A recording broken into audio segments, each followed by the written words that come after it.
Thank you so much for watching Landumc Goes There. Please subscribe and hit the like button and the bell notification button. The Twilight Zone has endured and enchanted for decades because the themes of it are just timeless. Its performances are iconic, and its cinematography done in black and white just transports viewers into the show. As its creator and host, Rod Serling, famously said, "A dimension as vast as space and as timeless as infinity." It is the middle ground between light and shadow, between science and superstition, and it lies between the pit of man's fears and the summit of his knowledge. If you've ever felt the need for a thrill ride, watching one of these tales with a twist ending was always something to fall back on.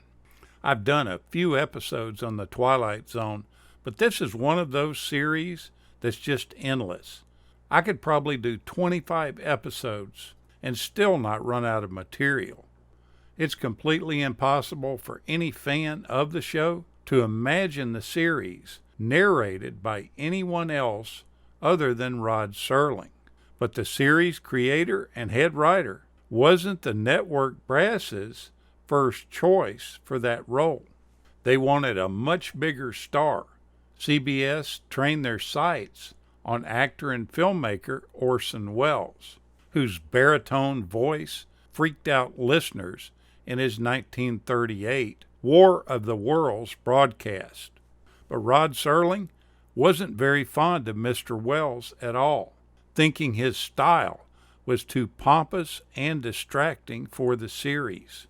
When the network finally discovered that they couldn't afford Welles' services, Serling randomly suggested that he'd like to try out for the job, a highly unusual request, given the fact that showrunners and writers were rarely featured in the spotlight. But once he tried out, the network found that his style fit the tone of the series perfectly, and history was made. This made Serling one of the most recognizable television hosts that was ever seen on TV. It put him in a category with Alfred Hitchcock. Music was an integral element in the series. It seems like almost a Pavlovian response. When the name Twilight Zone comes up in a conversation, you immediately hear the notes of the theme song pop into your head. That avant-garde jazz theme song wasn't introduced until the second season. The original score came courtesy of Bernard Herrmann, the legendary composer behind the scores of Psycho, North by Northwest, Cape Fear, and Taxi Driver, just to name a few. His moody, dark, mysterious score was for some reason considered a downer, and the decision was made to get a different, more quirky theme. Rod Serling's workload for this show feels just as fantastic as the series itself.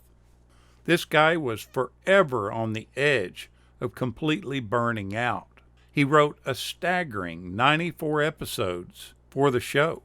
This output was virtually unheard of at the time, especially when he was also the showrunner and narrator. Wearing so many hats would eventually take its toll on him, which is why some episodes are stronger than others. His schedule became so hurried that rather than use a typewriter to pump out his scripts, he eventually just dictated his storylines into a dictaphone, and his secretary translated it into a normal script format. His workaholic tendencies would finally catch up with him, which, along with his chain smoking and family history, resulted in him dying from a heart attack at the young age of 50. When Serling became overwhelmed with his writing duties, he searched for new writers to help balance the workload that he was facing. The two most notable contributors included Richard Matheson and pulp horror writer Charles Beaumont. Beaumont was best known for his Twilight Zone episodes called The Howling Man, Living Doll, Long Live Walter Jameson, and number 12, Looks Just Like You. His wild persona and fervent imagination entertained all those who read his works or shared his company. But he became a tragic figure, dying at the age of 38 from a mysterious illness that made him look well beyond his years, as well as mentally and physically completely feeble. There's been no official cause of his death explained, but theories have run from having spinal meningitis as a child to Alzheimer's disease to bromo-seltzer poisoning. In this tragic way, he resembled the rapidly aging character from the script that he wrote for the show called Long Live Walter Jameson. Like this character, he just dusted away. One of the most memorable episodes, and probably one of the most talked about, is called Nightmare at 20,000 Feet. This came about as the third episode of the 5th season. It originally aired on October 11th, 1963. The opening narration starts out by saying, "Portrait of a man, Mr. Robert Wilson, 37, husband, father, salesman, on sick leave. Mr. Wilson has just been discharged from a sanitarium where he spent the last 6 months recovering from a nervous breakdown.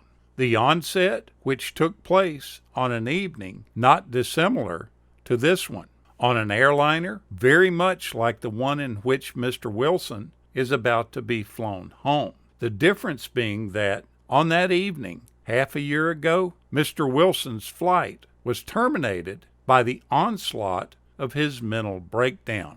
Tonight, he's traveling all the way to his appointed destination, which, contrary to Mr. Wilson's plan, happens to be the darkest corner of the Twilight Zone." Now, this episode is one of 6 that was directed by Richard Donner, who went on to be a famed motion picture director as well. William Shatner played an elaborate prank on the set when he conspired with a friend, an actor named Ed Burns. They decided to trick director Richard Donner into thinking that Shatner had died on the set. During a film break, when Donner was off set, Shatner and Burns staged a fake fight which was suspended some 30 feet above the studio floor.